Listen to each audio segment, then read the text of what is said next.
अब तक आपने देखा। तुम कादम्बरी जी को फोन करो और कहो कि उनकी फैक्ट्री में आग लग गई है। ये खबर सुनते ही वो जरूर घर से भागेगी। सिद्धि, हम फैक्ट्री जा रहे हैं। हाँ, मोक्ष को तुम्हारे भरोसे छोड़ के जा रहे हैं, उसका ध्यान रखना। हम दोनों अभी साथ में जाएंगे। हाँ, साथ में खेलेंगे, खूब घूमेंगे, ठीक है?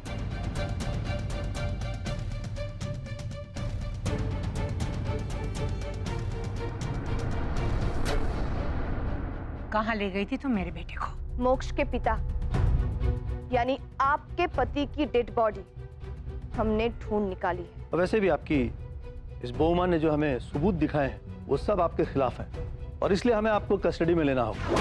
पुलिस स्टेशन में आपको हमारे बहुत सारे सवालों के जवाब देने होंगे। बेचारी रीति, तुझ पर तो मुझे बहुत हंसी आ रही है। तू जिसे सच मान रही है वो तो सच है ही नहीं। सच ये है कि मैंने अपने पापा को मारा। सच ये है कि मैंने अपने भाई को पागलपन बढ़ाने की दवाई दी। अब आगे। तो क्या करती? ये इंसान गलत समय पर गलत जगह आ गया। जब मैं अपने पापा की लाश ठिकाने लगा रही थी और देखो किस्मत ने भी मेरा ही साथ दिया और इस बेचारे का एक्सीडेंट करवा दिया।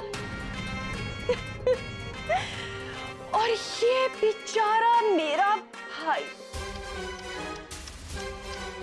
एक चलता फिरता मजाक बनकर रह गया। और अब रीति तुझे मैं अपने हाथ का एक मोहरा बनाकर अपनी माँ के खिलाफ गवाही दिलवाऊंगी और फिर अपनी माँ को फांसी पर चढ़वाऊंगी। गुनाह किया मैंने और सजा मेरी माँ भुगतेगी। मेरा सच कभी सामने नहीं आएगा, कभी नहीं।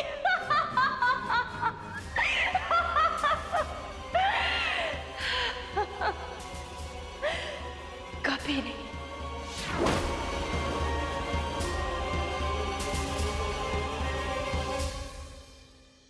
भाभी, पुलिस स्टेशन में क्या हुआ? मैं एक्सीडेंट वाली जगह पर गई थी।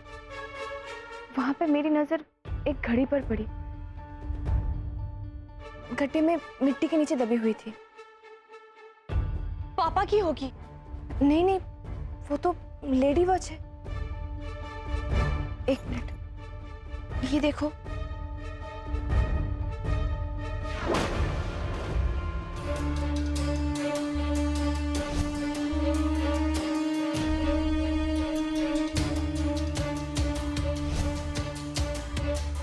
लेकिन एक चीज कंफ्यूजिंग है।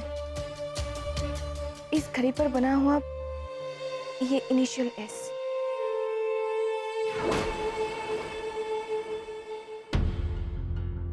ओ गॉड, जब ये घड़ी उस गड्ढे में गिरी तो उसी टाइम मोक्ष ने मुझे देख लिया था और मोक्ष को ठिकाने लगाने के चक्कर में मुझे इसे उठाने का टाइम ही नहीं मिला।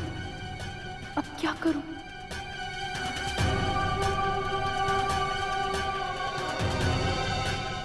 रीति को लगता है मुझ पर शक हो गया है, इसीलिए ये घड़ी ये मुझे दिखाने लाई है।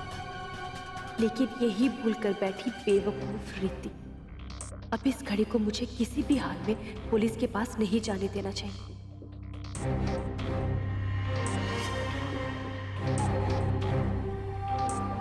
इस घर में तो एक्स इनिशियल सिर्फ मेरे नाम का है, लेकिन ये घड़ी मेरी नहीं है। तो फिर ये घड़ी किसकी है? और कादम्बरी जी एस इनिशियल की घड़ी क्यों पहनेगी? ठीक से देखो, ये घड़ी तुम्हारी नहीं है। दिखाइए।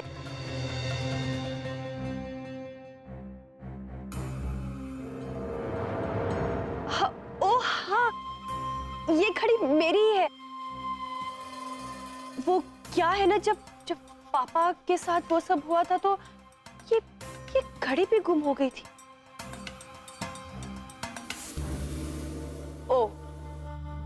अब समझ में आ रहा है। माँ ने मुझे फंसाने के लिए जानबूझकर ये घड़ी घुमा दी थी। भाभी, वो भैया आपके लिए कब से पूछ रहे थे, आप चाहिए उनसे मिल लीजिए।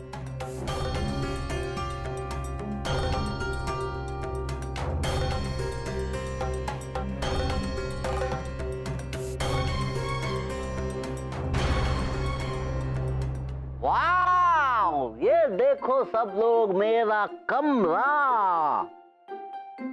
कितना सुंदर है, मेरा कमरा। गुड़िया गुड़िया रुको रुको और दोबारा अंदर आओ, मैं तुम्हारा वीडियो बना रहा हूँ। आपको वीडियो बनाना आता है? हाँ आता है, और ये देखो मैंने तुम्हारे फोन में से है ना कई बार बहुत सारे वीडियो छुप कर से बनाए। दिखाइए।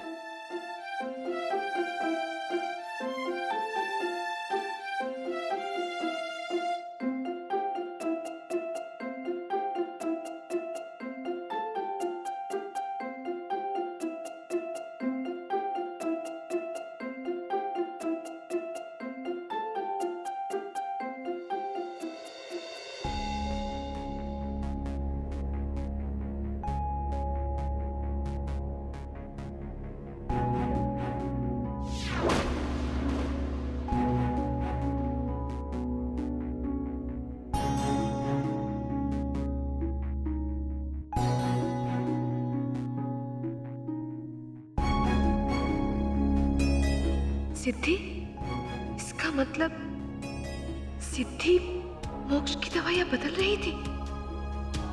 इसमें देखो और भी वीडियोस हैं।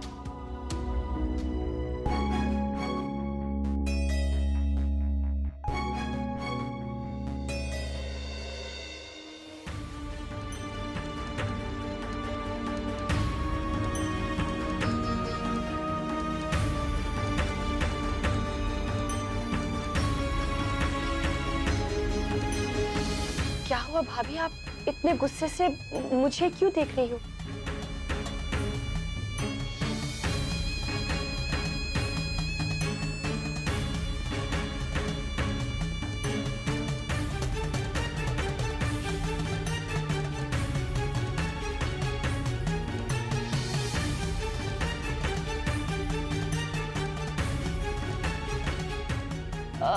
भाभी, ये मैं नहीं हूं। आप बस, जितना धोखा देना था तुमने दे दिया, अब और नहीं। मेरा मन कर रहा है तुम्हें गला दबा के मार दूं। पहले अपने पापा को मारा, फिर अपने भाई को पागल बनाया, और फिर अपनी माँ को अपने किए अपराध में फंसा के फांसी पे लटकाने की तैयारी की।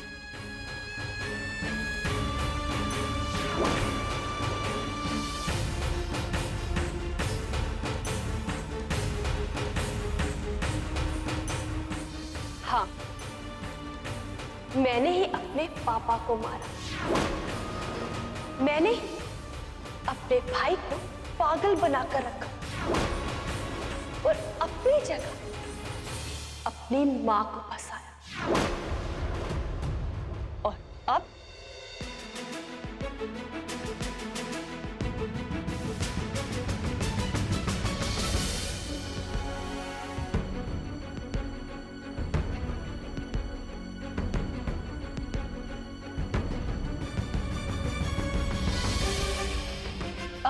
तेरी बारी है। तूने मेरा राज जाना है। अब तुझे भी मरना पड़ेगा रीति। जैसा मैं कह रही हूं चुपचाप वैसा करो, क्योंकि अगर मैं अपने पापा को मार सकती हूं तो तुझे मारने में एक सेकंड भी नहीं लगेगा। चुपचाप मेरे साथ चलो। और हाँ, अगर कोई स्मार्टनेस दिखाई तो तेरे साथ साथ मोक्ष को भी जान से मार दूंगी।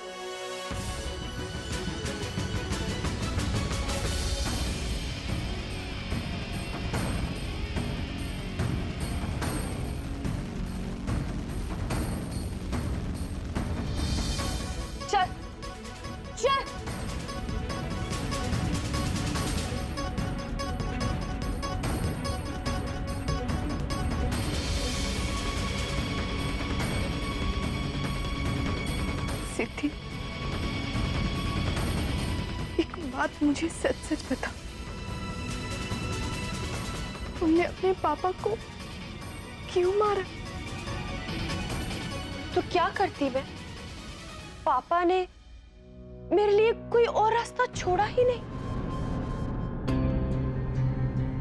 एक एनजीओ के नाम पर 2-4 करोड़ हजम करने के लिए पापा ने मुझे पुलिस में एफआईआर करवाने की धमकी दी।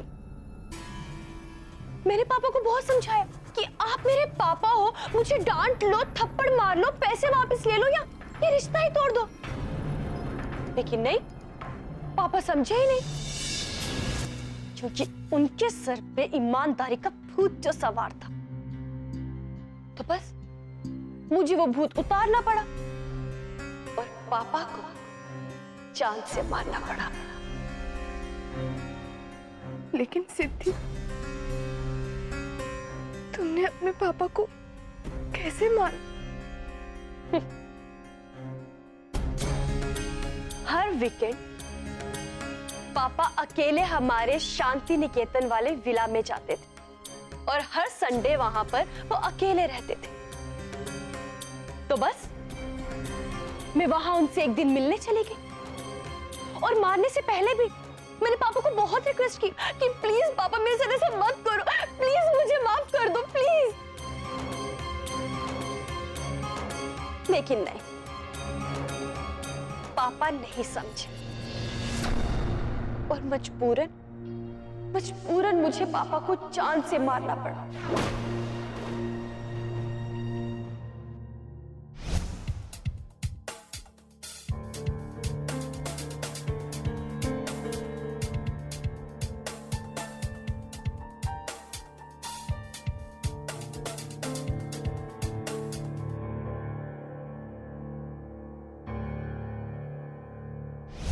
और अब बारी थी लाश को ठिकाने लगाने की, तो वहीं पास के एक जंगल में मैं लाश ले गई उस लाश को काटने के लिए।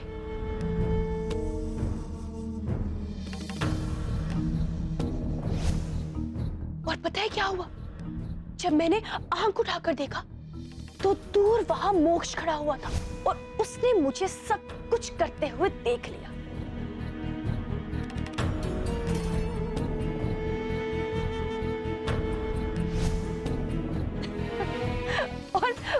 और किस्मत का खेल देखो, मोक्ष का एक्सीडेंट हो गया।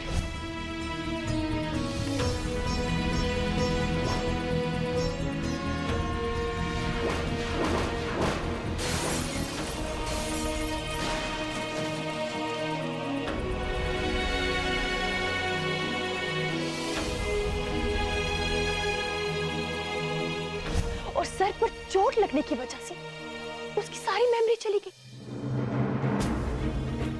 अब मोक्ष का तो ठीक होने का कोई सवाल ही नहीं, क्योंकि मैं उसे गलत दवाई देती हूं और ये राज सिर्फ तुम जानती हो। पर अफसोस, ये राज किसी से भी शेयर करने के लिए तुम बचोगी ही नहीं।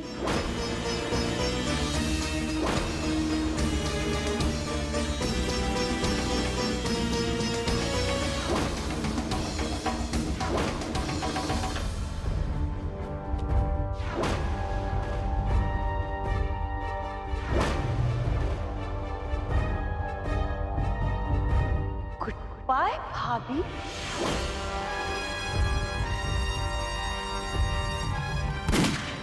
हटो।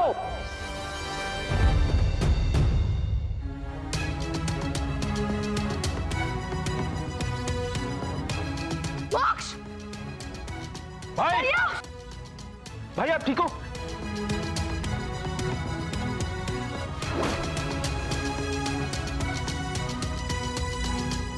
सिद्धि, तुम्हारा गेम खत्म।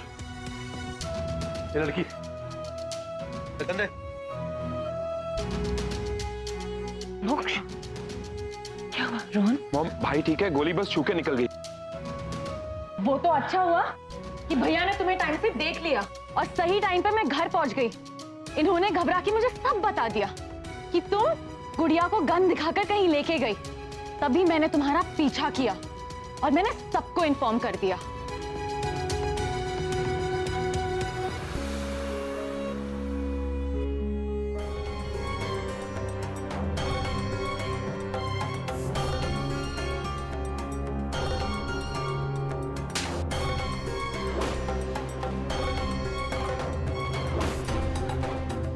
मुझे सबसे ज्यादा अफसोस इस बात का है कि मैंने तुझ जैसी बेटी को जन्म दिया।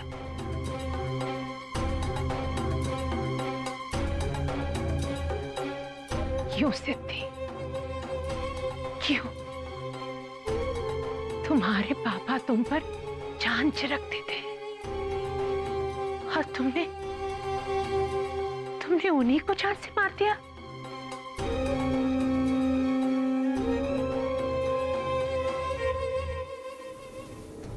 इंस्पेक्टर साहब, ले जाइए इसे। मैं इसकी शक्ल तक नहीं देखना चाहती। ले चलो इसे। चलो।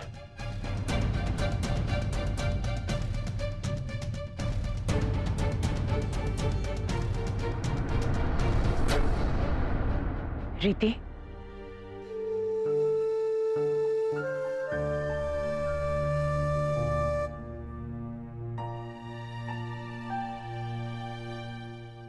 आज मुझे समझ में आ गया है कि इंसान अपने आप को कितना भी बड़ा समझे, भगवान के सामने वो कुछ भी नहीं है। मैंने अपने पैसों और पावर के दम पर उद्धार परिवार को बर्बाद कर दिया। मेरी अपनी बेटी ने मेरा ही घर बर्बाद कर दिया।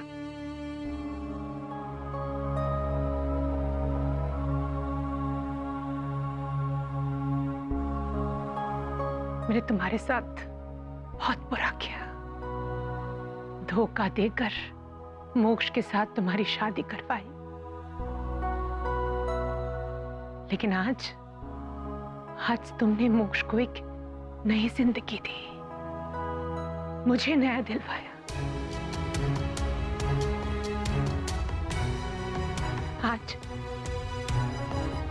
आज मैं तुम्हारे सामने हाथ जोड़ती हूँ।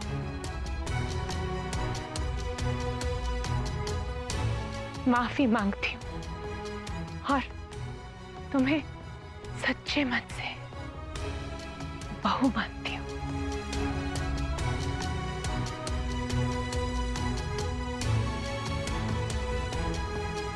वाओ,